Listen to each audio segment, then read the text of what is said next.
Hi, nice to have you here. One topic that has been on my mind for the past few days is fear. What scares you? What does that trigger in your body?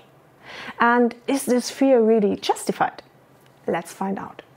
My name is Dominika Hansch, so let's start.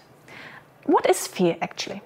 Fear is an emotion we feel when we face an unknown situation. It is designed to help us be more alert, more focused, so that we can recognize potential dangers, react and avoid them. That doesn't sound so bad after all. Dangers can be life-threatening. So who doesn't want to survive? Because of this emotion, something happens in our body. The heartbeat gets faster, we bring our focus to the here and now and concentrate on the current tense situation in order to be able to react as quickly as possible. The question now is, what comes next? If you decide that this situation is not dangerous at all, then the feeling is allowed to leave your body and everything returns to normal.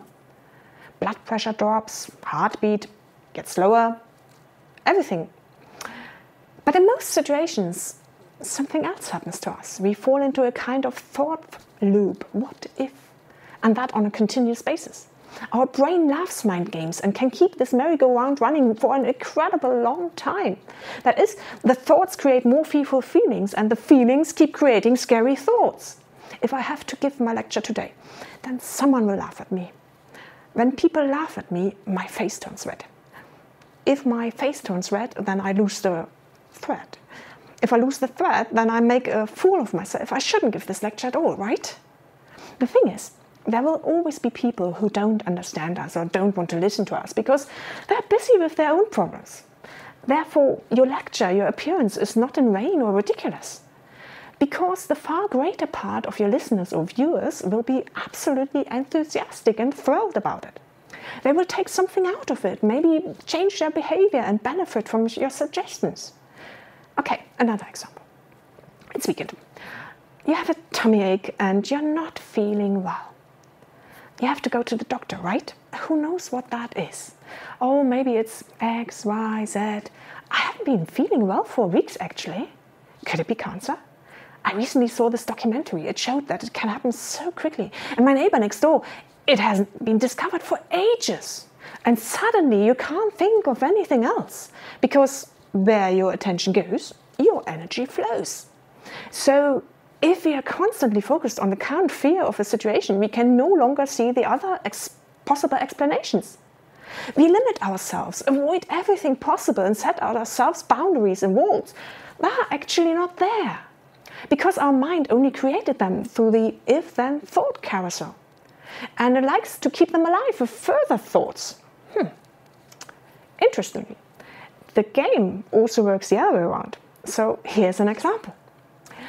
You are lying with a friend under a beautiful tree. You watch the clouds and enjoy the sun on your skin. The surroundings just look fantastic.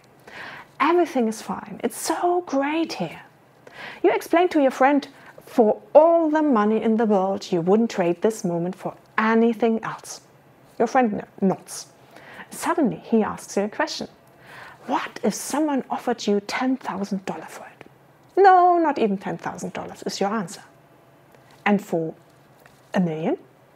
Now your mind is racing. Wow, 1 million. What could I do with that? A new car, a great vacation at the beach, a big house with swimming pool. There are no limits to our imagination. Our brain is capable of creating wonderful worlds and also creating the corresponding feelings through the choice of our thoughts. This means that the body releases the right messenger substances which now make us feel happy, overwhelmed by the possibilities. The only constant in those scenarios is you. In the first, you're driven by fear and sorrow and the corresponding feelings. And in the second example, you're reflecting joy, happiness, contentment, and also the corresponding feelings.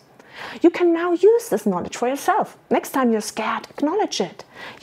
See the fear and say to yourself, a new unfamiliar experience awaits me. My mind and body want to tell me to be careful. Now you can go even one step further. So if you're having nagging thoughts about your presentation, turn it around. What if the lecture just went really, really well?